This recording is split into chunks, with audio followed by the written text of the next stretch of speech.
de choses, il y a beaucoup de choses à dire. Vous l'avez dit au départ, le sujet semble compliqué parce que les questions de fiscalité, notamment de fiscalité des entreprises, sont des sujets techniques. La plupart des gens ne sont pas des patrons d'entreprise ni des comptables d'entreprise, donc ils ne vont pas faire leur déclaration d'impôt sur une entreprise, une SA, une SARL ou même d'autres formes d'entreprise. Donc généralement, ça paraît un petit peu abstrait. Néanmoins, je pense que sur les éléments fondamentaux, la question est relativement simple. Et comme le disait, c'est la définition de la politique que donnait le politologue, sociologue Harold Lasswell dans les années 30, la politique c'est who gets what, when and how. Donc, qui obtient quoi, quand et comment. Et sur cette réforme de l'imposition des entreprises, sur son volet vaudois, puisqu'on ne parle pas de la RIE3 au sens propre du terme, mais on parle de son application, de son anticipation vaudoise, eh bien, c'est la question qu'il faut se poser. Qui obtient quoi, comment, quand, à quel moment, etc. Et là, les chiffres, ouais, bon, il y a des batailles de chiffres qui se font. Moi, ce que je vous conseille de faire pour dépasser les affiches qui sont dans les rues de Lausanne, qui sont plutôt dans les rues des villes vaudoises, qui sont plutôt des affiches pour le oui, puisque la coalition pour le non n'avait pas de quoi mettre des affiches dans les rues. Mais pour dépasser et ces affiches et les autres tracts, y compris les nôtres que vous pouvez voir, je vous invite à aller regarder ce qu'on appelle l'EMPL, donc l'exposé des motifs et projets de loi, qui est un gros document, c'est un machin de 150 pages en tout cas, mais de lire essentiellement les, je sais pas, 20 premières pages à peu près, où le Conseil d'État présente au Grand Conseil les implications financières de ce volet vaudois. Et disons qu'ils le font, c'est un peu malveillant peut-être de le présenter comme ça, mais ils ne prennent pas les députés exactement de la même manière qu'ils prennent les citoyens dans leur petite brochure de combien 26 pages je crois, dont 15 pages de propagande pour leur truc. C'est-à-dire qu'ils expliquent vraiment en entier quelles seront les conséquences de cette votation, et donc vous avez des chiffres qui sont très clairs. Donc, je vous en donne quelques-uns. Premièrement, et je prends vraiment les chiffres du Conseil d'État, hein, c'est une comparaison entre 2012 et 2019, avec des projections évidemment pour 2019, puisqu'on ne sait pas exactement ce que ça va coûter. La baisse de l'impôt sur le bénéfice des entreprises vaudoises va coûter, estimation du Conseil d'État, 442 millions de francs par année. C'est quand même considérable quand on sait que les recettes totales d'État de Vaud, c'est 9 milliards et demi à la dernière année comptable qu'on a dans 2014. C'est pas rien. On n'est pas en train de parler de clopinettes par-ci par-là, c'est une proportion importante du budget de l'État. Ces 442 millions se divisent entre le canton à peu près 300 millions, les communes 130-140 millions à peu près, c'est des ordres de grandeur bien sûr, et ça doit rester des ordres de grandeur puisque, encore une fois en 2019, on ne sait pas exactement ce qui se passera. Et puis ensuite, il y a toute une série d'autres dépenses qui sont liées dans ce paquet. Et ce qui est important de savoir, c'est que le 20 mars, c'est-à-dire dans quelques jours, on va voter sur cette baisse de l'imposition des entreprises. On reviendra sans doute plus tard sur l'affaire du paquet, est-ce que les choses sont liées, ne sont pas liées entre elles. Elles ne sont pas liées, parce qu'il est interdit, il est anticonstitutionnel en Suisse de lier des lois entre elles, puisqu'elles peuvent être attaquées par référendum. C'est l'un des miracles du système suisse. Il y a eu un arrêt du tribunal fédéral il y a quelques années qui avait invalidé une votation, qui d'ailleurs portait déjà sur la question de l'imposition des entreprises dans le canton de Neuchâtel. Donc on ne vote que sur cette question-là, que sur la question de la fiscalité. Et donc on a d'un côté des entreprises vaudoises qui vont recevoir une espèce de cadeau fiscal de 450 millions, 442 disons. Et puis, de l'autre côté, on va avoir l'ensemble des collectivités publiques, c'est-à-dire le canton et toutes les communes qui vont devoir payer un certain nombre de choses. Alors déjà, assumer cette perte de rentrée fiscale, mais en plus payer toute une série d'autres choses qui sont précisément les fameuses compensations. Donc c'est l'augmentation des subsides LAMAL, les déductions fiscales supérieures pour les primes LAMAL, subventions pour les intempéries, donc l'histoire du NIA. Les allocations familiales, les cotisations pour la fondation d'accueil de jour, enfin les rétrocessions du canton commune, etc. Il y a toute une série de mesures qui finalement vont faire monter la facture pour l'ensemble des collectivités publiques à 530 millions, grosso modo. Et en face, qu'est-ce qu'on a? De l'autre côté, parce qu'on nous dit, paraît-il, un équilibre. Alors, ouais, sous l'Ancien Régime, il y avait il y avait un office qui s'occupait du poinçonnage des balances. Vous savez, comme quand on poinçonne l'or pour s'assurer que c'est de l'or véritable, il y avait un poinçonnage des balances pour s'assurer que les balances n'étaient pas faussées.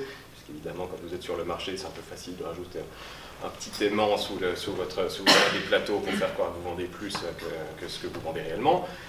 La balance des partisans de la RE3 est manifestement faussée, puisque de l'autre côté, qu'est-ce qui se passe? On a des rentrées fiscales prévues de la part des fameuses multinationales, qui pour l'instant paient entre 0 et à peu près 10% d'imposition sur le bénéfice. Rentrée supplémentaire prévue à 50 millions, répartie entre le canton et les communes, c'est, pour avoir les chiffres précis, 16 millions pour les communes, 34 millions pour le canton. Estimation donnée par l'administration fiscale vaudoise. C'est la première chose. Et la deuxième chose, ce sont des rétrocessions de la Confédération qui vont être discutées ce soir et demain au Conseil national. Et je reviendrai là-dessus parce que c'est un point important. Rétrocessions qui sont estimées pour 2019 aux millions, aux centaines de milliers de francs près, alors qu'on ne sait même pas exactement à combien elles seront maintenant. Ils sont estimés à peu près 100 millions, un petit peu plus de 100 millions par le Conseil d'État. Donc on a d'un côté une baisse certaine de la fiscalité des entreprises vaudoises, encore une fois, de certaines de ces entreprises, ça lui viendra aussi plus tard, et de l'autre côté, on a une augmentation incertaine de l'imposition sur les multinationales et des rétrocessions incertaines de la Confédération au canton de Vaud qui ensuite se déverserait sur les communes vaudoises. Et donc, à la fin, pour reprendre la définition de Lasswell, qui c'est qui va payer cette chose-là? Enfin, il y a des gens qui obtiennent beaucoup, et il y a d'autres personnes qui vont devoir payer, forcément, c'était reconnu par à peu près tout le monde, compris par notre collègue Marius Brulard de HEC, par Yvette Yallier et Jean-Daniel Delay dans leur article de domaine public, par toute une série d'autres personnes. Il va bien falloir payer. Quand on baisse les impôts, il y a quelqu'un qui doit payer. Eh bien, ce sera payé par l'ensemble de la population, tout simplement. D'un côté, via des réductions de voilure dans le service public, dans l'État, c'est-à-dire dans ce qui nous concerne toutes et tous. Et de l'autre côté, si la situation se dégrade, et il y a des chances que la situation économique se dégrade ces prochaines années, des risques plutôt, de l'autre côté, par des augmentations de la fiscalité sur les personnes physiques. C'est ce qu'on a vu dans tous les cantons qui se sont lancés dans un processus de concurrence fiscale, c'est ce qu'on a vu à Schwyz, c'est ce qu'on a vu à Lucerne, c'est ce qu'on a vu dans les autres cantons également. On baisse l'imposition des entreprises, les revenus fiscaux qui reviennent parfois des entreprises qui viennent s'implanter, en plus, ne compensent pas la baisse fiscale, et à la fin, ce sont les citoyens et les citoyennes qui doivent payer. Il y a l'exemple de Lucerne qui est tout à fait illustratif de ce point de vue-là. Voilà, ça c'est un peu la description très très rapide. Ensuite, il y a un problème. Oui, ben, ça reste quand même, ça reste complexe. Ensuite, plus fondamentalement, il y a une chose dont il ne faut pas oublier. L'impôt, que ce soit l'impôt sur les personnes physiques ou l'impôt sur les personnes morales, il a une fonction, qui est une fonction un peu minimale, de couvrir les dépenses de l'État. Voilà, quand vous allez acheter votre croissant à la boulangerie le matin, vous donnez 2 francs, ou selon la qualité du croissant, un peu moins, un peu plus. Vous obtenez un croissant, c'est très bien. Les impôts, c'est la même chose. On donne X millions, X milliards, et puis ensuite, vous avez toute une série de services publics, services hauts publics, qui sont garantis pour l'ensemble de la société. Et puis, il y a une deuxième fonction de l'impôt, c'est une fonction éminemment politique. C'est-à-dire, on fait quelque chose avec l'impôt. Dans le cas des personnes physiques, une imposition, et en particulier une imposition progressive et élevée dans la dernière tranche, ça contribue à limiter les inégalités salariales. C'est ce qu'on a vu dans tous les pays occidentaux après la Deuxième Guerre mondiale, ce qui a commencé à décroître très très fortement à partir des années 70 et ce qui aujourd'hui est tombé à un niveau assez bas. Dans le cas des entreprises, de l'imposition sur les personnes morales, l'imposition des bénéfices, je précise ce point-là, c'est l'imposition des bénéfices. C'est comme si on vous imposait sur votre argent de poche, d'une certaine manière. C'est-à-dire que vous enlevez toutes vos dépenses, vêtements, assurances, ameublement, logement, etc., etc., et le reste d'argent, ce que vous utilisez pour vos loisirs, on vous taxe là-dessus. C'est comme ça que fonctionne l'imposition des entreprises. Une imposition élevée des entreprises, ça permet de limiter la maximisation des profits. Ça ne l'empêche pas, évidemment, parce que pour l'empêcher, il faudrait sortir du système capitaliste, mais ça la limite. Ça contrôle, ça régule la maximisation des profits. Et là, si vous voulez avoir une bonne lecture sur cette question-là, je vous invite à vous farcir les 1000 pages du Capital au XXIe siècle de Thomas Piketty, parce que c'est exactement ce qu'il explique. Qu'est-ce qui s'est passé ces 30 à 40 dernières années?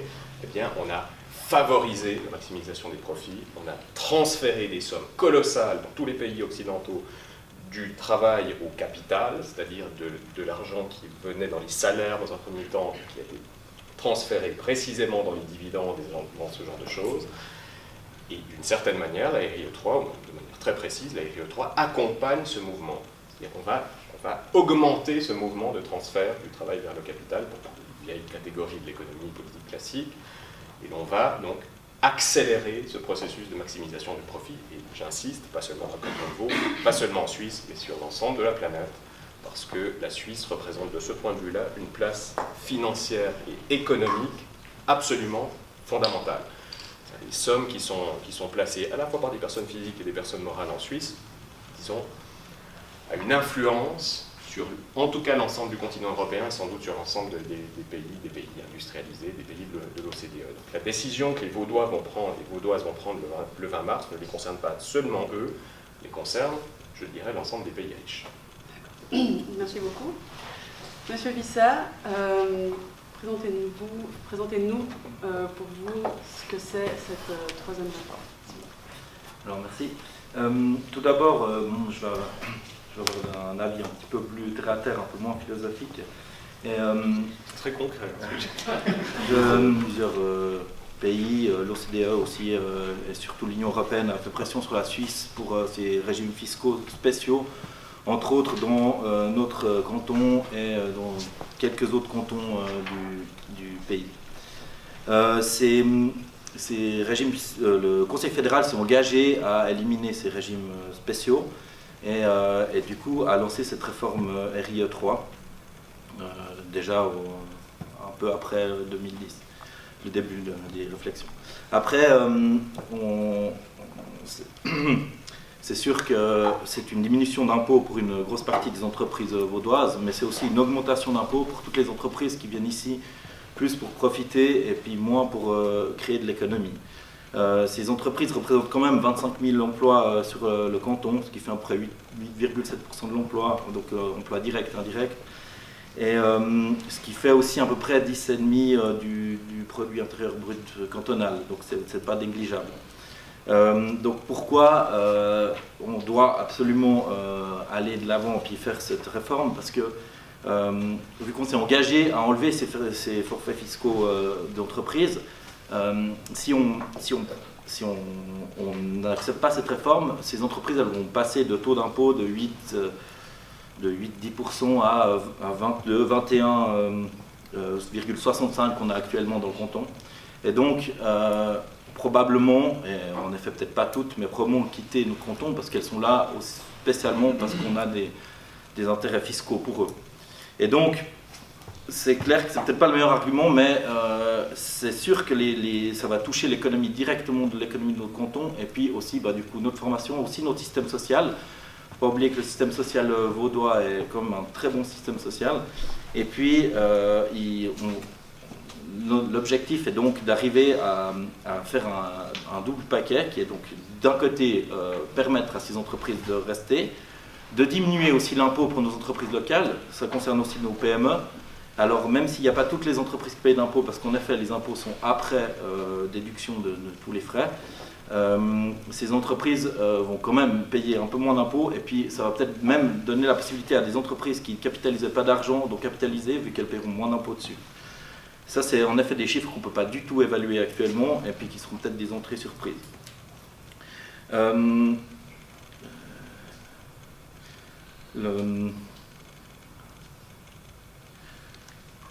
Maintenant, le point important dans cette réforme, c'est le système social qui est derrière.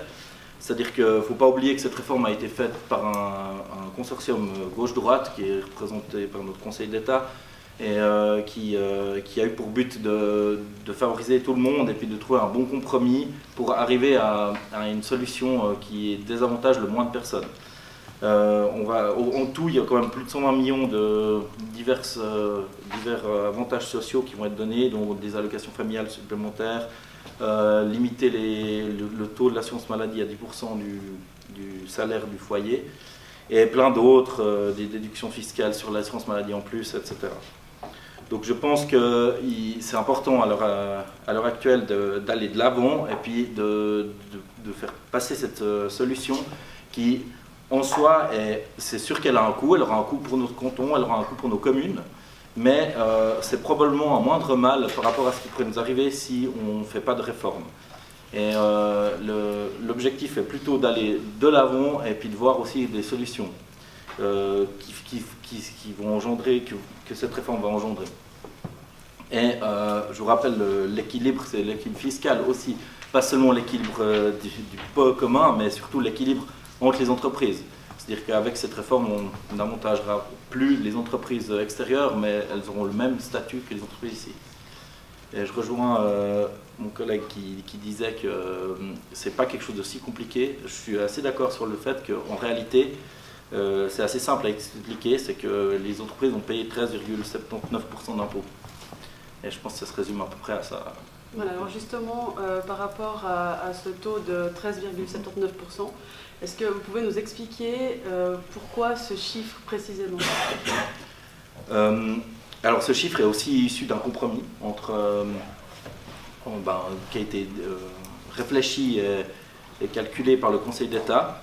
L'objectif était bien sûr de ne pas perdre trop de finances pour le canton et puis de ne pas mettre ce taux trop élevé pour essayer de conserver un maximum d'attrait fiscal au niveau suisse, mondial, européen plutôt même. Parce qu'il faut savoir qu'au niveau des cantons, on se situe dans le milieu à peu près avec ces 13,79, donc 13,8%, on se situe dans le milieu du panier. Genève vise un taux de 13%, Lucerne a un peu plus de 12%, Neuchâtel a un peu plus de 15%. Pas tous les cantons ont encore décidé leur taux, mais du coup on pense qu'avec notre taux on sera un peu dans le milieu du panier. Après bien sûr que les autres pays européens ont des taux alors bien divers. On peut voir que l'Irlande a 12,5 ou la Bulgarie 10, mais en contrepartie la France a 33,3. La Grande-Bretagne 21, maintenant, et puis les États-Unis 40%, ce qui peut sembler énorme. Maintenant, il ne faut pas oublier que ces grands pays qui ont quand même une économie qui est bien diverse que la nôtre, ils ont aussi des semi-paradis fiscaux qui permettent aux grosses entreprises d'aller sur des îles et d'autres petits États internes à eux qui leur permettent d'avoir des taux d'impôt qui sont souvent même en dessous de 10. Donc ils ont un système c'est un peu le système que nous on avait maintenant, qui était très ouvert, le leur est beaucoup plus fermé. Et ce système, nous on n'en veut plus. C'est le but de cette réforme, c'est d'avoir quelque chose de très clair, de précis, et puis qui est très ouvert pour expliquer aux gens. Et qui correspond aussi aux standards que l'Union européenne veut nous imposer, et surtout que l'OCDE demande. Alors avant de donner la parole à M. Cholet, n'hésitez pas à poser des questions, à interrompre les intervenants si vous n'avez pas compris quelque chose. Oui, par exemple. Moi, j'ai pas bien compris cette histoire de compensation. C'est quoi en fait? C'est quoi le lien avec cette réforme d'entreprise? Est-ce que c'était juste pour contenter la gauche, en gros, pour qu'ils soient d'accord? C'est ça. Alors, vous posez la question. C'est-à-dire que quand on compense quelque chose, a priori, on va dire, il y a quelqu'un qui reçoit quelque chose et qui va donner quelque chose en face. Je vous ai donné les chiffres rapidement tout à l'heure. Il y a un cadeau fiscal de 442 millions aux entreprises vaudoises, encore une fois, qui vont reverser, selon les chiffres du Conseil d'État toujours qui sont dans les MPL, 92,8 millions. 442 d'un côté, 92,8. C'est pas ça une compensation. Quand vous donnez un quart, ça c'est le pourboire que vous donnez au serveur ou l'argent que vous mettez dans le tronc de l'église.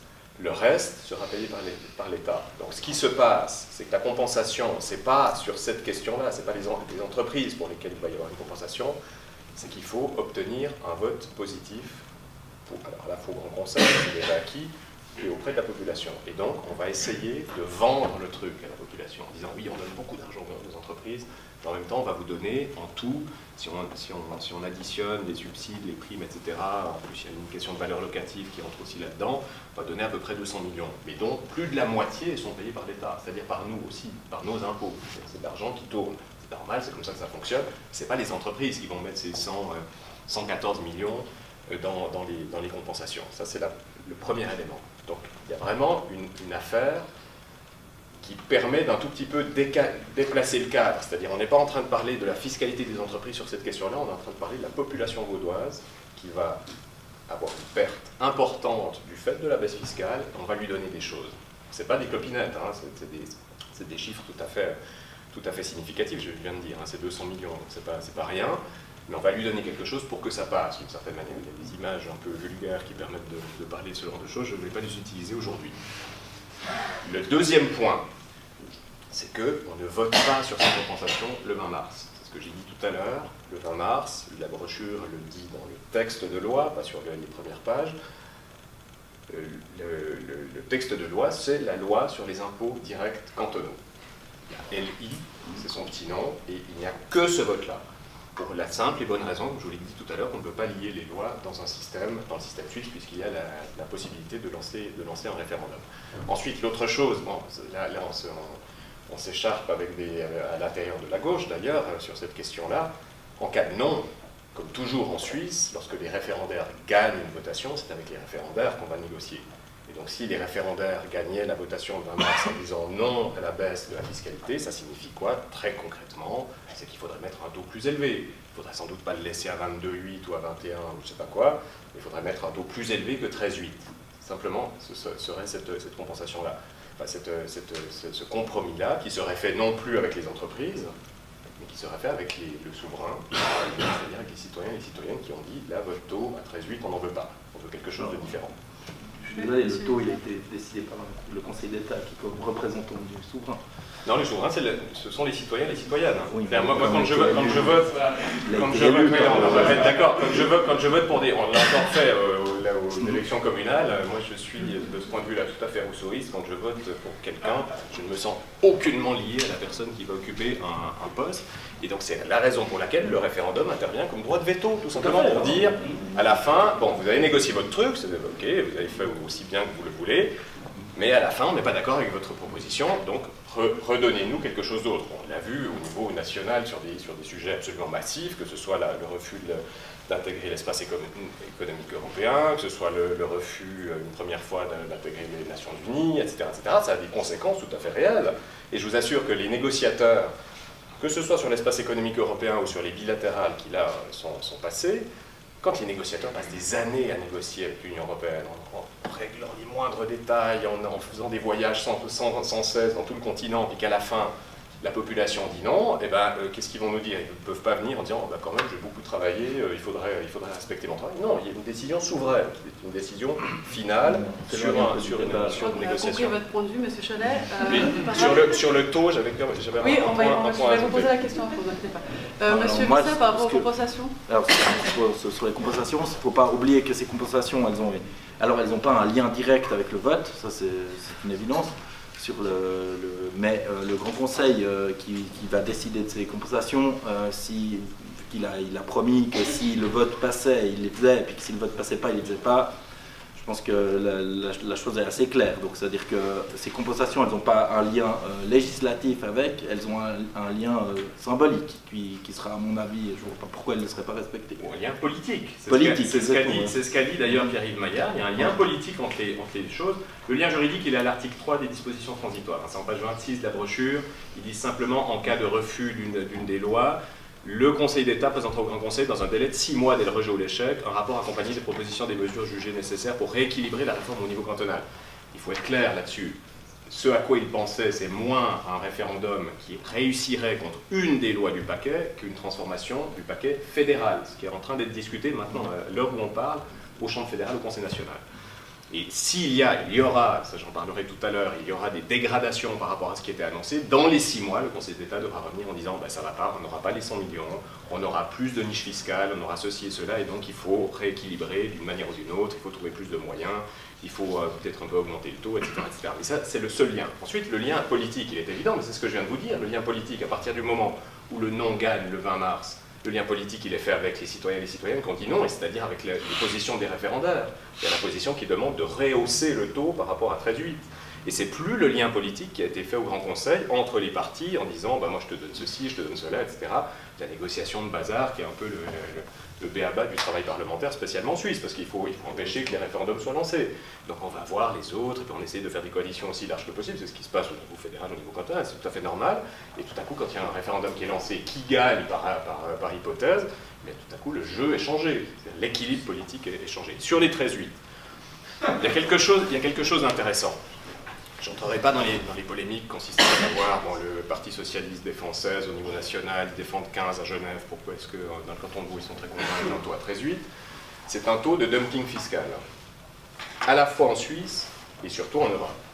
Le canton de Neuchâtel, qui avait baissé il y a quelques années, qui se retrouve maintenant dans une situation absolument catastrophique, notamment dans ses communes, va devoir rebaisser. Certains ont déjà commencé à annoncer que le canton de Neuchâtel ne pourrait pas rester avec son taux à 14 et quelques qu'il a actuellement, parce qu'il y aura des entreprises qui vont déménager dans le canton de Vaud, voire dans le canton de Genève.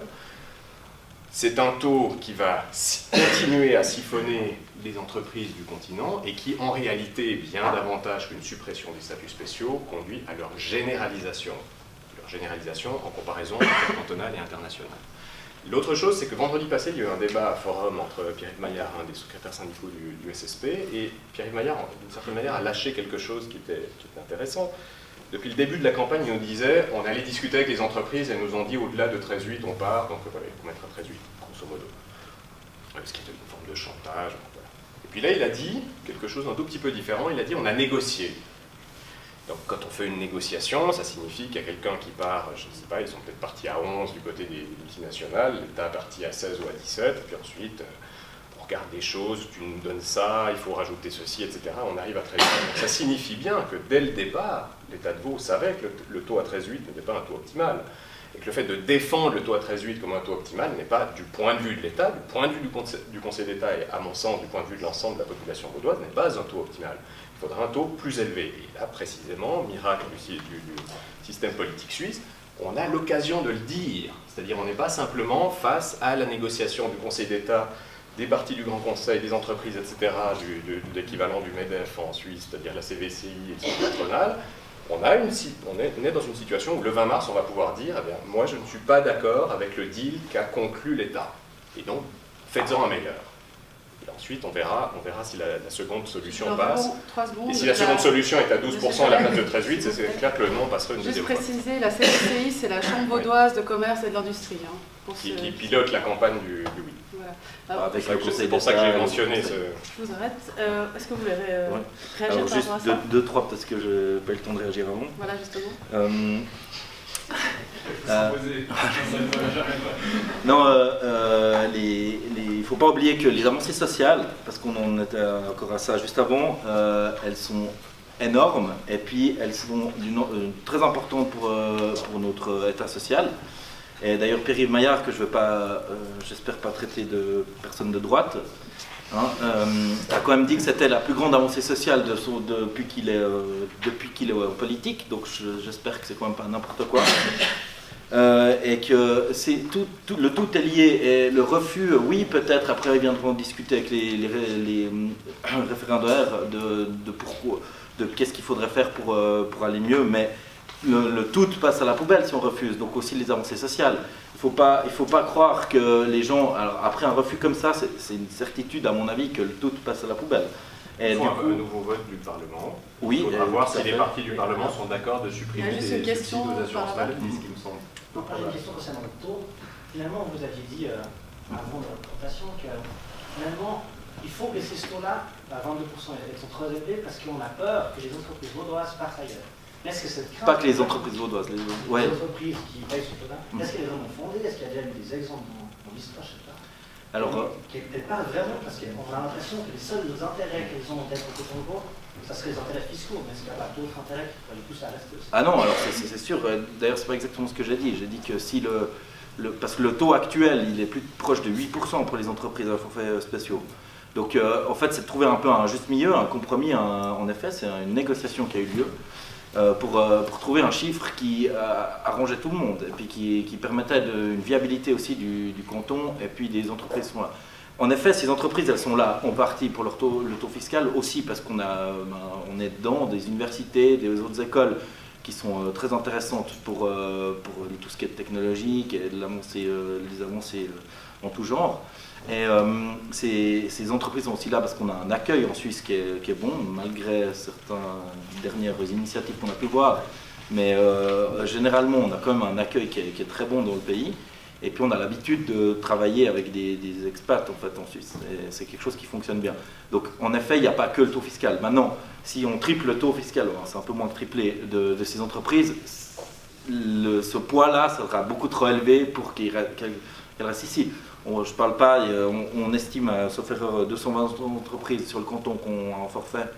Peut-être qu'il n'y en a pas 220 qui ont quitté, peut-être 210, mais j'ai des doutes que si le taux d'impôt monte d'autant, beaucoup de ces entreprises restent ici. Par rapport à ce dernier chiffre, juste une petite chose, en effet, on considère qu'il y a 220 entreprises à statut spéciaux aujourd'hui dans le canton de Vaud, et on attend d'elles qu'elles payent 50 millions de plus d'impôts. Ça fait 200 000 francs par entreprise. Et on n'est pas en train de parler du coiffeur du coin, là. On est en train de parler de Valais, on est en train de parler de certains services de Nestlé, on est en train de parler de Starbucks, etc. Toutes les multinationales qui ont leur siège dans le canton de Vaud. Donc, l'estimation à 50 millions, ça signifie qu'en réalité, elles ne vont pas payer plus d'impôts. C'est une somme qui est vraiment extrêmement limitée, et sans compter qu'elles auront de nouvelles exonérations fiscales. Encore une fois, alors ça a été voté au Conseil national tout à l'heure. Toutes les nouvelles niches fiscales ont été acceptées. Donc, les intérêts nationaux, je n'entre pas dans le détail parce que c'est un peu compliqué. Là, ça devient très technique. C'est des moyens simplement d'échapper en partie au fisc. Donc il y a ce qu'on appelle les intérêts notionnels, il y a la taxe au tonnage qui concerne beaucoup les entreprises implantées sur l'arc lémanique parce que c'est en fait toutes les entreprises de négoce internationales. Il y a la patent box qui va plutôt servir au canton de Bâle parce que ça va servir au pharma. Et puis il y a encore toute une série d'autres niches fiscales qui ont été avalisées par le Parlement il y a deux heures à peu près. Donc, ce qui met juste une question à Valérie. Non, c'était pas une question en fait, c'était pour rebondir par rapport à cette remarque. Ça, c'est vrai que c'est toujours un des arguments d'une certaine gauche, qui consiste à dire les entreprises, elles ne sont pas là uniquement pour le taux d'imposition, elles sont là pour X autres raisons. Et je pense qu'il faut être ni dans un excès ni dans l'autre. C'est une évidence que les entreprises, les grosses entreprises qui sont là, elles ne sont pas là uniquement pour le taux d'imposition. Par contre, il ne faut pas être naïf non plus, ça veut dire que des pays qui offrent des conditions cadres similaires et qui sont tout aussi compétitifs que la Suisse avec la même stabilité politique, le même attrait fiscal, ils existent aussi. Donc la possibilité qu'elles partent, elle existe aussi. Donc je crois qu'il ne faut pas être ni dans un excès ni dans l'autre, mais surtout pas croire que la Suisse est comme ça exceptionnelle. Parce que quand vous discutez des fois avec certains gauchistes, c'est un peu ça l'argument, c'est de dire ce pays est tellement, on pourrait les taxer à 50%, ce serait pas un problème, elle resterait tellement ce pays est fantastique, le lac Léman est beau. C'est quand même un peu plus compliqué que ça. Je veux dire, il y a des fois cet argument-là chez une certaine gauche. Et puis en plus, je peux dire une deuxième remarque sur l'argument du paquet. C'est très bien parce que c'est très bien que l'idée du lien politique il a été évoquée. Parce qu'au début, c'était très drôle d'entendre qu'il y a un lien légal, etc. Mais en fait, là, on parle de politique. Donc, il y a un lien politique évident. Et il faut quand même dire, vous avez cité la CECI avant, la droite, de manière générale, dans ce canton, elle a l'impression d'avoir fait des efforts importants. C'est-à-dire d'avoir donné des concessions, après, on peut le contester, des concessions importantes à la gauche, qui les a acceptés, donc il a considéré quand même la gauche avec des gens, enfin il y a quand même des gens de gauche. Si vous avez un référendum constructif, vous pouvez attaquer uniquement cet article-là, en disant ok pour le reste, mais on veut que l'âge de la retraite des femmes reste à 64 ans. Les autres compensations, il y aura un nouveau référendum. Mais ils ne le feront pas. On a compris, M. Vissal. Ils vont pas faire sauter les... Ben voilà, c'est ce qu'on dit depuis le début de la campagne, merci. Ils ne vont pas faire un référendum si ça passe. Non, ce que je voulais revenir, c'est que déjà, comparé avec l'initiative, le référendum du l'UDC, c'est assez faux. Parce que l'UDC, malheureusement, avec ses référendums, elle attaque d'autres problématiques. La problématique fiscale, on est obligé d'aller voir, on ne peut pas dire justement tout d'un coup, alors on n'a pas passé, alors on vous met un taux à 40%, puis on verra comment les entreprises, et puis si les bisounours ils restent ici, etc. Non, c'est pas ça. Là, actuellement, avec les entreprises, on est obligé de négocier. Donc, en effet, si par hasard, parce qu'il y a peu de chance, il y a un nom qui passe, ça m'étonnerait fortement que le Conseil d'État négocie uniquement avec les référendaires. ils vont être obligés de recalculer le tout du paquet, etc. et reprendre la chose. Mais le taux sera plus élevé. Le taux sera plus élevé. Si c'est non qui passe le 20 mars, ils ne peuvent pas mettre un mais les taux à compensations 13, sociales seront aussi moins passer. élevées parce qu'ils vont faire différemment. Et puis qu'ils vont, Ça, voilà. c'est un risque qu'ils peuvent prendre, mais si les compensations sont moins élevées et que le non est passé le 20 mars, ça signifie qu'il y a un risque. Si on met un taux à 15 et qu'on baisse les compensations, je sais pas, de 200 à 100 millions, on prend un nouveau risque, il y a un nouveau non, parce que Oui, mais c'est un paquet. Pas, et vous parliez de la retraite ou ce genre de choses. Là, en Suisse, on travaille souvent par paquet, on est obligé. On ne peut pas tout d'un coup dire, bon, ben, on augmente toutes les retraites, toutes les finances des retraites, mais pour ça, il faut avoir la retraite à, je sais pas, 70 ans, je dis au hasard. Et puis, après, on fait, ah non, en fait, on garde juste la retraite à 65 ans, mais, et puis l'argent, elle vient de nulle part. Il y a l'effet un peu paquet de notre système, il est obligatoire. Et puis sur ce point-là, il est identique. Ça, la droite va, si ce référendum est refusé, la droite ne va jamais attaquer les prestations sociales qui sont rajoutées. Parce que le paquet, il est complet. Et puis les gens, ils ont été d'accord là-dessus. Et d'ailleurs, c'est un compromis. Et puis d'ailleurs, c'est pas la droite, c'est la droite et la gauche, c'est uniquement l'extrême gauche qui est contre. Donc c'est... Moi, je me considère pas comme quelqu'un d'extrême gauche, par exemple. Et les services publics, voilà, ça c'est bon. Voilà. Non, il y a quand même eu une minorité significative au PS, chez les Verts, qui s'oppose, et qui s'oppose même pour certains activement au paquet.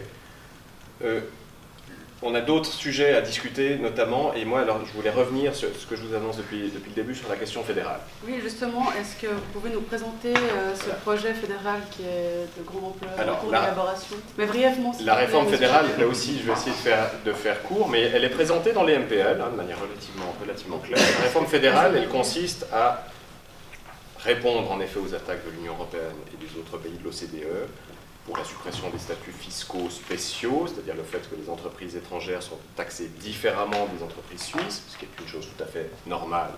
Il a fallu, comme d'habitude, que ce soit une pression extérieure qui fasse bouger la Suisse sur cette question-là, mais la stratégie du Conseil fédéral consiste, encore une fois, à généraliser les statuts spéciaux, c'est-à-dire à pousser à une baisse massive de la fiscalité des entreprises dans tous les cantons, à créer de nouvelles niches fiscales qui correspondent l'une après l'autre aux niches fiscales qui existent dans les différents pays de l'Union européenne, à Luxembourg, à la City de Londres, à Jersey, dans certains des ex-pays de l'Est, en Belgique, etc. Et pour pouvoir répondre à l'Union européenne, chaque fois qu'on nous attaquera, vous faites de déduction des intérêts notionnels, ou vous faites de la taxe au tonnage, on pourrait leur répondre, c'est ce que vous faites chez vous dans un des pays, donc laissez-nous le faire chez nous tranquillement. Donc c'est cette stratégie-là qui est conduite au niveau fédéral. Et en même temps, la Confédération a dit on ne touche pas à l'impôt fédéral direct sur les entreprises. Il restera 8,5. Actuellement, toutes les entreprises, il n'y a pas de statut spécial au niveau fédéral, toutes les entreprises paient 8,5% d'impôt sur le bénéfice pour l'impôt fédéral direct. Donc la Confédération a dit ça on ne touche pas, on laisse 8,5 pour tout le monde, ce sera au canton et ensuite aux communes de baisser leur fiscalité. Raison pour laquelle il doit y avoir des compensations. Dans un premier temps, le Parti socialiste vaudois avait demandé 200 millions de compensation minimum pour accepter la réforme. Dans un premier temps, quand on le voit, obtenu à peu près 100 millions, mais je vous disais que c'est des chiffres qui ne sont pas très, très sûrs, et ces compensations seront discutées soit ce soir, soit demain matin au Conseil national. Ils seront sans doute inférieurs. Et pour une raison très simple, c'est que les cantons qui sont touchés par les entreprises à statut spécial en Suisse sont peu nombreux. C'est pas comme si les entreprises à statut spécial étaient présentes partout, dans les Grisons, au fin fond du Val-de-Bagne, ou je ne sais pas où. C'est quelques cantons qui les utilisent massivement, et en particulier les cantons de l'Arc lémanique. Genève en premier lieu, Vaud dans une moindre mesure, les deux cantons formant à eux seuls à peu près 40% de la recette de l'impôt fédéral direct sur les entreprises à statut spéciaux. Donc les deux cinquièmes à peu près de ces recettes, ce qui est évidemment un chiffre très élevé sur l'ensemble de la Suisse, si vous comparez avec Berne, Zurich, etc. Il y a encore quelques autres cantons qui les utilisent, notamment Lucerne, et d'autres cantons suisses alémaniques ou Neuchâtel. Et donc, tout simplement, puisqu'il y a peu de cantons qui défendent ces entreprises, tous les cantons ne vont pas accepter sans problème qu'on balance des centaines de millions, 1 milliard, 1,5 milliard, etc., de l'argent de la Confédération vers les cantons qui ont utilisé les statuts spéciaux et qui donc se sont engagés dans une pratique de prédation fiscale pour attirer des entreprises qui ont été créées à l'étranger. Donc le chiffre des 100 millions sera sans doute moins élevé. Et là, la dernière chose qui est stupéfiante, on parle aujourd'hui on est à 4 jours de la votation cantonale, le 20 mars. Des discussions absolument fondamentales pour comprendre les enjeux du vote du 20 mars dans le canton de Vaud ont lieu aujourd'hui et demain au Parlement fédéral. Donc là, il y a quand même quelque chose qui ne joue pas du tout dans le calendrier qui a été choisi par le Conseil d'État. Un des principes fondamentaux de la démocratie, c'est de dire qu'on doit décider en connaissance de cause. Là, on a à 3 jours demain de la votation, il nous manque des informations tout à fait fondamentales. Donc là, il y a quelque chose qui ne joue pas du tout, et qui aurait, disons, dû pousser le Conseil d'État à être un tout petit peu plus prudent et à dire on va voter, comme dans tous les autres cantons d'ailleurs, on va voter après la réforme fédérale. Genève a dit on votera après la réforme fédérale, parce qu'avant on ne sait pas exactement ce qu'on va avoir, ça va être compliqué, y compris pour négocier le taux avec les entreprises. Donc attendons de savoir ce qu'on va recevoir de la Confédération, quelles seront les nouvelles niches fiscales qui vont être créées, et on pourra déterminer un taux. Le problème, c'est qu'évidemment, le Conseil d'État du canton de Vaud voulait essayer d'avancer le plus rapidement possible, sans avoir l'ensemble des éléments en main, et en faisant voter, en plus à une date particulièrement malheureuse, ils ont dû faire le forcing auprès des communes pour qu'on vote le même jour que le deuxième tour, avec toute l'affaire des enveloppes à couleur, etc. C'est un truc qu'on n'avait jamais vu dans le canton de Vaud, donc c'est un véritable problème. Alors, excusez-moi, justement, Monsieur Vissa, par rapport à ce timing, pourquoi le canton de Vaud a devancé tout le monde et propose cette RIE3 maintenant, avant que le projet fédéral ait abouti? Alors je pense que c'était pour le Conseil d'État, il y a plusieurs enjeux politiques bien sûr, mais avant tout c'est aller de l'avant. Là il faut qu'on prévoie le projet, il faut aussi voir que c'est un référendum, hein, donc c'est un projet qui a déjà été fait, qui avait déjà été réfléchi, il n'a pas été réfléchi il y a 2 semaines, mais c'est déjà des années, et du coup avec quelques clauses qui sont dites par rapport aux options fédérales. Ce projet, du coup, il tombe à ce moment-là. Alors c'est vrai que par rapport aux élections communales, je suis tout à fait d'accord que c'est assez malheureux. Et puis cette histoire d'enveloppe, c'était un échec, on va dire. Donc le vote nul, là, c'est important. En effet, hein, je vous rappelle qu'il faut soit voter dans 2 enveloppes séparées, soit mettre les 2 cartes de vote dans l'enveloppe et les 2 bulletins séparés dans les petites enveloppes. Voilà. Donc laissez vos enveloppes séparées et puis amenez-les parce qu'autrement, voilà. Autrement, ça peut être nul. Les 2 votes, bien entendu, autrement ça serait pas... Donc voilà, c'est vrai que le calendrier est assez original, mais c'est aussi qu'on veut aller de l'avant, puis on ne veut pas confondre la RIE3 fédérale et cantonale, parce que sur le fond, le lien, il n'est pas total. Il est clairement... le but du canton, c'est de faire sa nouvelle fiscalité. Il faut rappeler que la Confédération, elle n'oblige rien au canton, la fiscalité, c'est un droit cantonal. Et... du coup, ce n'est pas une obligation de passer à ce système de style d'impôt des entreprises.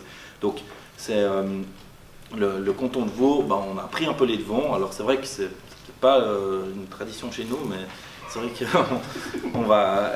Et je pense que c'est plutôt quelque chose de bien, parce que là, on va amener un débat, on sait aussi, et puis nos parlementaires fédéraux, ils ont aussi plus de points en disant ils savent où on va. Donc, à mon avis, c'était plutôt une bonne chose de le faire voter. Ils auraient peut-être dû le faire voter il y a 4 semaines. Mais après, il y a les problèmes des délais avec les référendums et puis les lois. Mais le problème se pose aussi pour le débat du Grand Conseil. Comment est-ce que les députés au Grand Conseil ont pu décider d'une pareille réforme tout le monde est d'accord là-dessus, la réforme est absolument colossale. C'est une des réformes les plus importantes depuis l'après-guerre et une des réformes les plus importantes des 50 prochaines années. Comment est-ce qu'on peut décider sur cette question-là, justement, sans être en toute connaissance de cause, c'est-à-dire sans avoir les décisions prises par le Parlement fédéral? Et je vous rappelle une autre chose, c'est que le Parlement fédéral le Conseil national est en train de décider ça aujourd'hui. Il y aura une navette entre le Conseil national et le Conseil des États, puisqu'ils ne sont pas d'accord sur l'ampleur, à la fois les niches fiscales, etc. Enfin, comme toujours, les 2 chambres ne sont pas d'accord. Donc la décision finale sera sans doute prise cet été. Il y aura presque assurément un référendum. Et donc le référendum, les référendaires courent jusqu'à, il faudra voir à peu près la fin de l'été, début de l'automne, et un vote sans doute au plus tôt début 2017. Donc on est dans une situation, pendant une année, on ne saura pas exactement ce qui va se passer. Et la date butoir qui a été fixée par l'OCDE, c'est 2019, raison pour laquelle, dans la réforme vaudoise, c'est 2019, c'est à partir de 2019 que l'ensemble de la réforme doit entrer en vigueur. Donc de toute façon, il n'y a pas d'urgence. Ce sera en 2019. Par contre, ce qui est déjà en train d'arriver, c'est que le taux d'imposition des entreprises vaudoises descend d'année en année. Il a déjà commencé à descendre depuis quelques années, il a descendu en 2016, il descendra en 2017, en 2018, en 2019, il y aura la grosse baisse jusqu'à 13,8. En revanche, les entreprises à statut spéciaux ne commenceront à payer qu'à partir de 2019. Donc on a déjà les baisses fiscales ces prochaines années, il n'y aura pas de compensation dans les entreprises. On a déjà les compensations sociales qui commencent dès le milieu de cette année. Donc c'est aussi qui... Ça, je vous invite à aller voir le MPL pour avoir le... Non, mais c'est... Sur les compensations sociales, elles entrent en vigueur les unes après les autres. En revanche, la fiscalité des entreprises à statut spéciaux, elle, n'est mise en place, les fameux 50 millions. Tout à fait, mais les compensations sociales vont rentrer en vigueur dès cet automne. Certaines sont déjà entrées au 1er janvier. Certaines sont déjà entrées, et ça, c'est entre autres dû aussi au vote qu'on va avoir ce week-end. Et juste sur les députés, pour répondre, ils sont contrariés, je crois. Les députés ne sont pas très contents. Même ceux de la majorité de droite, ils ne sont pas... je pense qu'il faut quand même avoir conscience, c'est le Conseil d'État. Quoi qu'on pense, c'est le Conseil d'État qui pilote. Et les députés ont été priés de faire leur rôle de député, c'est-à-dire fermer leur guerre. Pour le détail sur les compensations à propos du calendrier, donc l'augmentation politique des subsides de la malle, les déductions fiscales pour primes d'assurance maladie, la valeur locative, entreront en vigueur en 2019, donc au moment de l'ensemble de la réforme. Ensuite, en revanche, la cotisation pour la FAGE, donc la Fondation d'accueil de jour des enfants, entre en vigueur en 2017. La subvention cantonale dès 2016, c'est ça qui est entré en vigueur le 1er janvier. Et puis, c'est tout ce que j'ai sur ce... Et comment ? Les allocations familiales. Et les allocations familiales. Ah oui, ça c'est les entreprises. Alors attendez, je vais regarder. Les allocations familiales 2016 pour les entreprises, effectivement. Alors pendant que M. Cholet regarde... Et je vous invite à les regarder parce que les tableaux sont transparents, disons, contrairement à la brochure explicative. On a vraiment les effets année après année. Et cette brochure est disponible sur... Je ne sais pas si elle l'est sur le site de l'État, je ne suis pas absolument certain. Mais elle est en tout cas disponible sur le site de la coalition contre la RIO3 vaudoise. Alors, M. Vissa, moi j'aurais une question par rapport à la brochure. Alors, on a tous reçu cette petite brochure chez nous. Elle est très controversée, elle a suscité d'énormes réactions à l'extrême gauche. Et quand on la lit, effectivement, on a envie de voter oui. Non, mais c'est vrai. Alors, est-ce que vous pensez que c'est très fair-play de faire ça ? Quel est votre avis par rapport à la brochure ? Alors, moi je pense que c'est de bonne guerre d'attaquer la brochure. Maintenant, je ne pense pas que le débat se situe sur la brochure. Elle a un peu un avis... c'est sûr qu'elle est un petit peu orientée, mais bon, c'est aussi le Conseil d'État qui lui-même est pour et qui défend son projet qu'il a écrit, donc il y a aussi une certaine logique là-dedans. Donc je pense pas que c'est... À mon avis, ben voilà, c'est comme je dis, c'est de bonne guerre, ils ont attaqué ça au fait de le premier cours, etc. Moi je pense que le citoyen est quand même assez habile pour savoir aussi lire entre les lignes. Et je dirais même que des fois, une brochure comme ça peut avoir un effet inverse. Mais Monsieur Vissa, quand même, le citoyen il est habile pour lire entre les lignes, je suis d'accord avec vous, mais quand même, par rapport aux 27 pages qui constituent la brochure, il n'y en a qu'une qui est pour l'opposition. Est-ce que vous trouvez ça... Est-ce que vous trouvez ça normal ? En soi, il n'y en a pas qu'une qui est pour l'opposition. Le début, c'est pas... c'est l'explication. Si, quand même. Et puis, une explication qui ne mentionne même pas le montant des baisses fiscales sur les 3 premières pages.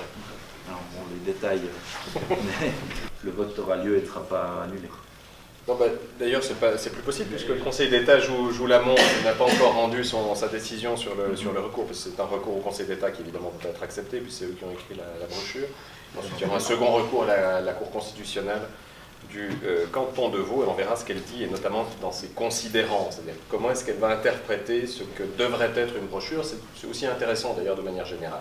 Moi, ce qui m'a beaucoup frappé, c'est en fait, je pense qu'en Suisse romande, on a un manque de culture de démocratie directe. On vote très rarement dans les cantons suisses romands, à l'exception de Genève, mais Vaud, Valais, Neuchâtel, Jura, Fribourg votent extrêmement rarement en comparaison fédérale et en comparaison avec les cantons suisses alémaniques. Et si vous comparez cette brochure à ce que nous envoie le Conseil fédéral. Eux aussi, ils ne sont pas neutres, ils défendent des choses, le Conseil fédéral, la plupart du temps, y compris de manière très très appuyée.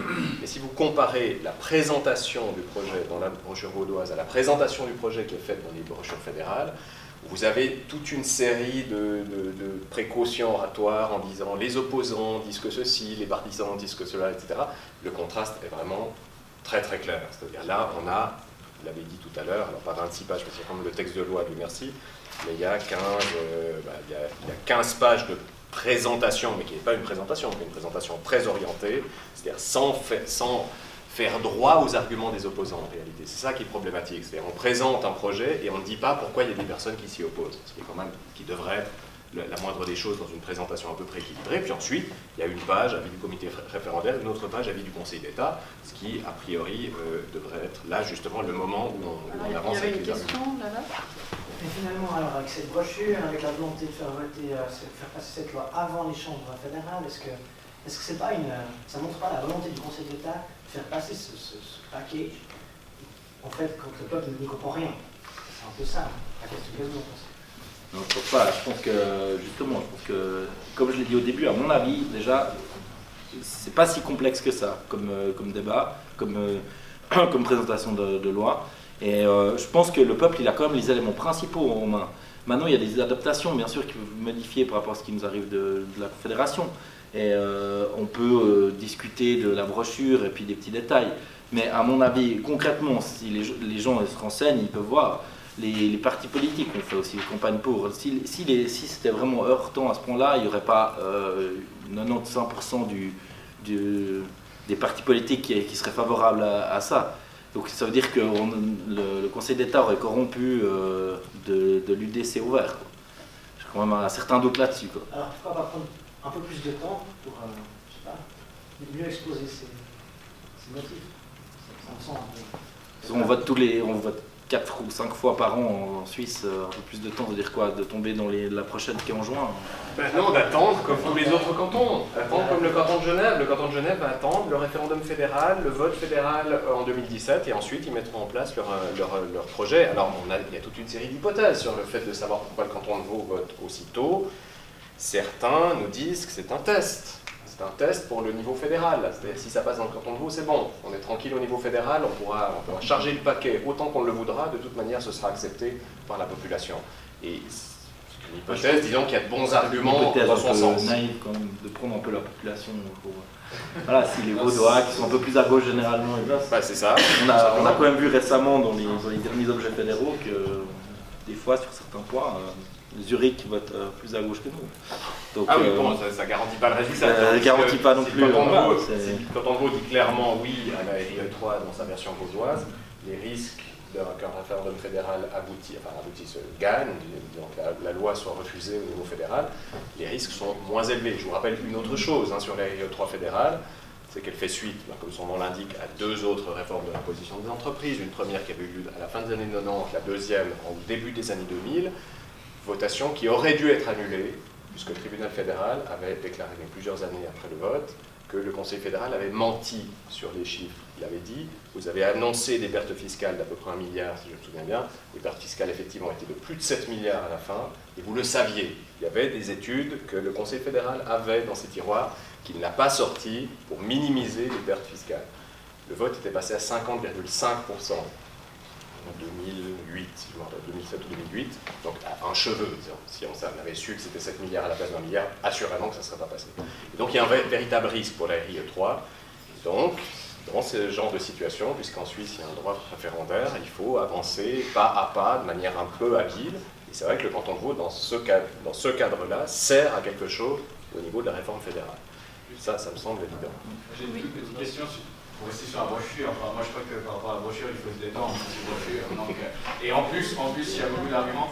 Mais il y a une accusation qui a été faite au... C'est pas vrai.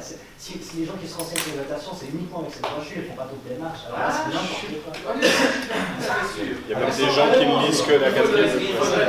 Franchement, honnêtement, se dire passant, est-ce qu'il peut faire la ça, je sais pas, un pseudo-sondage, est-ce qu'il y a beaucoup de gens qui lisent cette brochure de A à Z pour voter? On n'est pas un échantillon représentatif. Mais c'est pas là où je voulais en venir en fait. Là, il y a une accusation qui qui est faite au référendaire par rapport à cette brochure, qui n'est pas mon accusation, que je relève, c'est de dire en fait vous attaquez la brochure parce que vous n'avez pas grand chose d'autre à dire. C'est quelque chose qu'on a entendu. Alors moi, quand je compare... Non, si vous voulez, vous faites une accusation sur la forme et au lieu de vous concentrer sur le fond. Alors, il y a plusieurs... Vous l'avez entendu, bien. Oui, bien sûr, il y a plusieurs choses. J'ai déjà répondu à cette accusation en disant premièrement que le contraste entre le matériel d'explication des référendaires et le matériel d'explication des partisans de la RE3 est stupéfiant. Quand vous allez sur les sites favorables à la RE3, vous avez un contenu qui est relativement limité, alors que sur les autres sites, vous avez des dizaines, voire des centaines de pages d'explication. On a une brochure qui fait 60 ou 50 pages. Vous trouvez à la sortie, on a des argumentaires dans tous les sens. Il y a plusieurs sites qui existent sur cette question-là. Donc sur le fond, c'est simplement faux. Enfin, toute une série d'arguments tout à fait construits, structurés, charpentés contre la RE3. La question du recours sur la brochure, elle dépasse aussi cette votation. C'est bien sûr un recours sur cette votation. Il y a une demande d'effet suspensif dans le recours. Et à l'intérieur du recours, d'ailleurs, si vous voulez le lire, il est aussi sur le site de la coalition contre la RE3, les arguments sont des arguments de fond, en disant ce chiffre-là, telle chose ne doit pas être mise, le fameux pseudo-soutien des syndicats, etc. Toute une série de demandes de modification. Et puis la dernière chose, c'est que l'effet suspensif, il permettrait précisément de voter dans un cadre où les informations sont présentes, c'est-à-dire au minimum à l'automne, quand le débat fédéral aura eu lieu. Idéalement, il faudra même plutôt voter courant 2017, après le référendum fédéral. Alors il y a une Mais question là-bas. les chances de gagner ce recours sont évidemment assez faibles. En revanche, comme je l'ai dit tout à l'heure, ça permettra de faire sortir à la Cour constitutionnelle quelques considérations sur ce que devrait être une brochure de votation. C'est pas plus mal de faire une piqûre de rappel au Conseil d'État sur cette affaire. Tu as une question? Ouais, non, c'est pas une question, c'est une remarque. Bon, c'est pas pour me vanter, mais je sais pas que dans cette salle, aller dans la rue pour ripoter pour ou contre. Enfin, là, j'étais dans la récolte de signature pour faire le référendum et pour le non. C'est pas pour me vanter, mais juste quand on parlait justement de la situation, de ce que pensent les gens, s'ils sont conscients des enjeux, tout ça, ben, les raisons que m'ont donné les gens quand ils soutenaient les raisons que m'ont donné les gens pour soutenir cette réforme, voilà, c'est je suis de gauche et je vois que la gauche soutient ce projet, donc je vote oui. Deuxièmement, connard, je vais te couper la tête. Et troisièmement, le nombre de gens de conditions modestes, explicites, qui défendaient la liberté des entreprises, et d'autres encore qui disaient des arguments vraiment qui n'avaient rien à voir avec les enjeux réels de la réforme, ou encore des gens en Sciences Po à l'Uni qui vont voter oui car ils soutiennent les PME. Alors qu'ici, je suis content de la franchise, même si évidemment, j'imagine qu'en tant que radical, vous voulez forcément soutenir, et moi non plus je ne suis pas forcément contre, le développement des PME et tout ça, mais ce n'est pas du tout un plan d'aide aux petites entreprises. Justement, il y a plein de gens qui m'ont dit, mon Dieu, c'est un chantage, encore ces grandes entreprises, et après en écoutant un peu police à la télé comme ça, ah non, mais c'est vrai, il faut soutenir nos entreprises et tout ça. Alors, il y a eu une désinformation totale, bien sûr. Ça aidera aussi les petites entreprises. Évidemment. Les petites, les moyennes. Pierre Maillard lui-même a reconnu que ça n'aiderait pas les moyennes. Là, justement, il y a la question, justement, toutes ces entreprises, qui marchent par actionnariat. Donc, des actionnaires qui participent. Société anonyme. Société anonyme, voilà. Désolé. Donc, ils participent, qui investissent du capital pour le développement d'entreprise. Donc,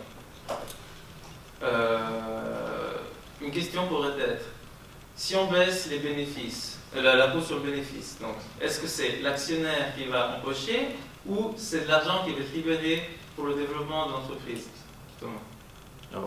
La réponse, elle faudrait déjà... Pas le souhait qu'on aimerait avoir, c'est justement... Qu'est-ce qui se passe? Déjà, une partie de ce bénéfice supplémentaire, il sera donné dans les aides sociales qui seront comme facturées aux entreprises. Oui. Ça, c'est sûr. Et après, les entreprises, c'est toujours le même problème. Hein. Les grosses entreprises, elles ont leur façon de fonctionner. Et certaines vont investir cet argent pour développer leur emploi, pour développer leur business. Certaines vont donner plus de dividendes à leurs actionnaires. Et puis certaines vont peut-être capitaliser de l'argent pour faire d'autres choses, d'autres années. C'est pas une réponse qu'on peut aboutir puis dire non, ils vont donner tout l'argent aux actionnaires ou non, mais bien sûr, ils vont développer à fond leur commerce dans la région. Donc c'est quelque chose, c'est des entreprises privées. Donc de toute façon, l'État n'a aucun pouvoir sur cet argent-là. Là, c'est ce que je disais au début.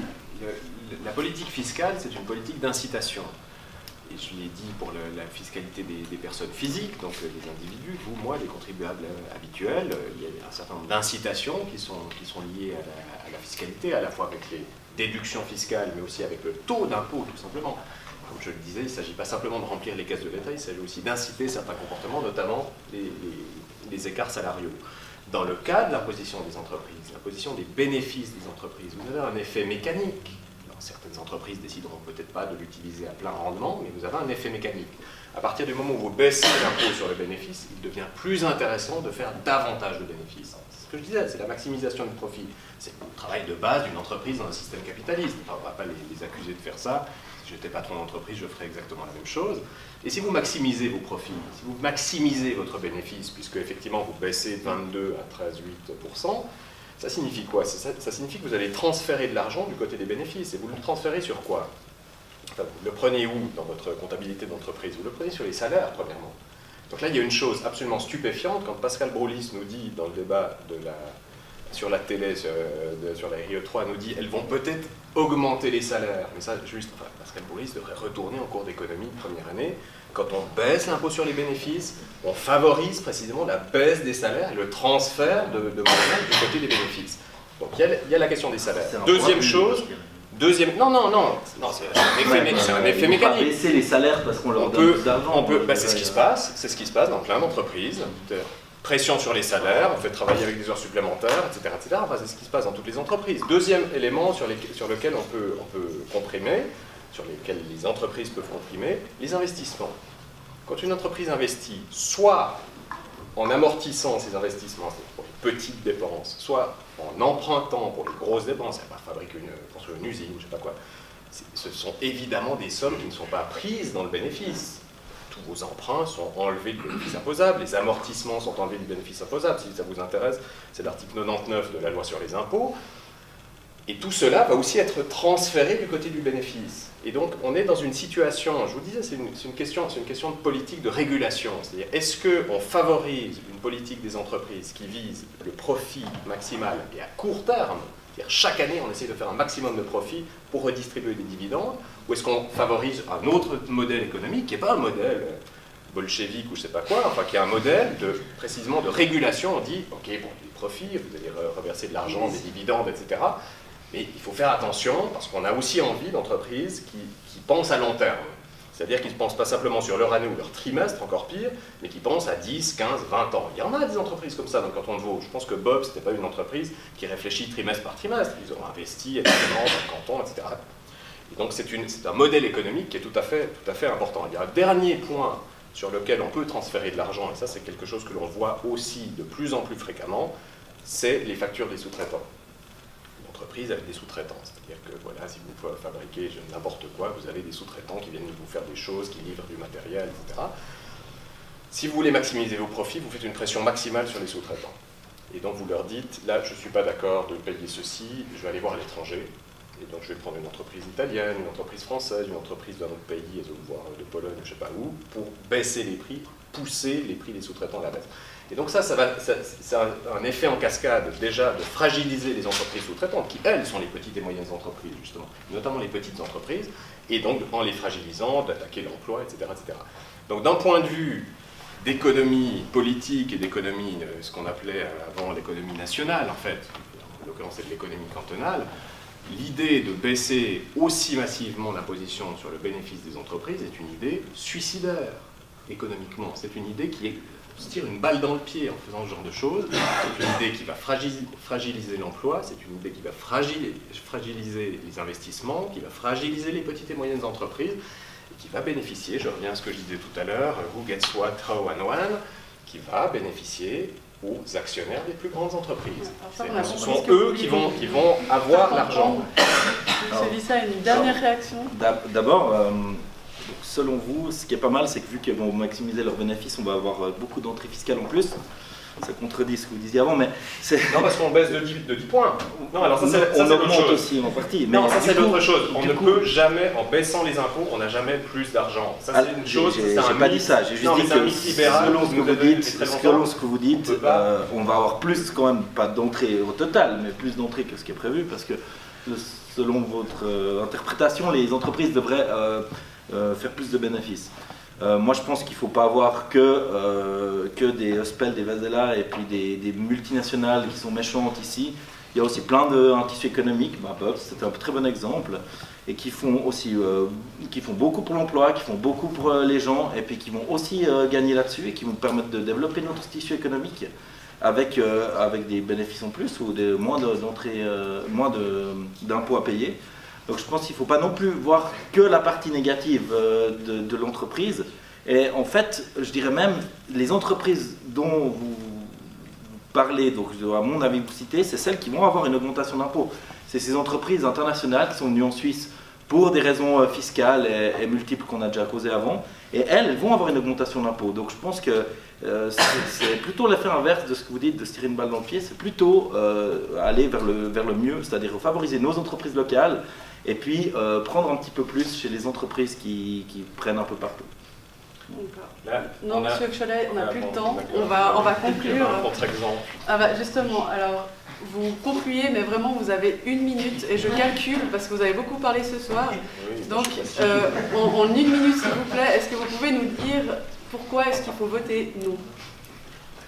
Ben, je pense que c'est un vote qui, je l'ai dit au début, ne concerne pas que le canton de Vaud, c'est un vote plus large et qui se place dans un mouvement global sur tous les pays riches et qui vise encore une fois la répartition de la richesse produite. Combien est-ce qu'on va laisser au capital? Quel est le prix du capital, pour le dire très clairement, et dans les termes de Thomas Piketty? Et là, les Vaudois et les Vaudoises, et ensuite peut-être les Suisses et les Suissesses, ont la chance de pouvoir donner leur voix sur cette question-là. Est-ce qu'on pense qu'il y a un problème dans la régulation actuelle du capitalisme mondialisé ou non? Si on pense qu'il y a un problème, je pense qu'il faut voter non le 20 mars. Si on pense qu'il n'y a pas de problème et que ça va très bien, la crise de 2007-2008 va arriver une deuxième fois et que c'est très bien de l'accélérer d'une certaine manière, il faut plutôt voter oui. Merci, elle répond aussi. Monsieur Vissard, pourquoi il faut voter oui?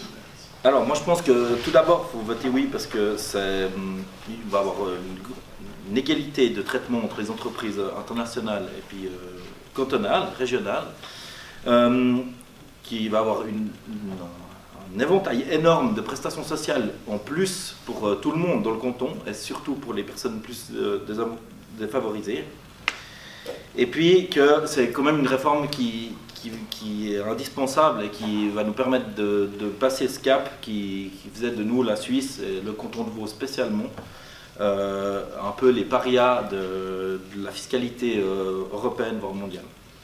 Et pour finir, je dirais qu'avant tout, c'est aussi un compromis gauche-droite au Parlement, au Conseil d'État. Et c'est pas pour rien, c'est que tout le monde y gagne, tout le monde y perd un peu, mais que c'est quand même une avancée sociale et financière pour le canton. D'accord. Merci beaucoup. Est-ce qu'il y a des dernières questions, peut-être? Non, bah c'est super. Merci. Sur le paquet citoyen, je suis désolé, c'est un paquet. Voilà le lien. Comme citoyen,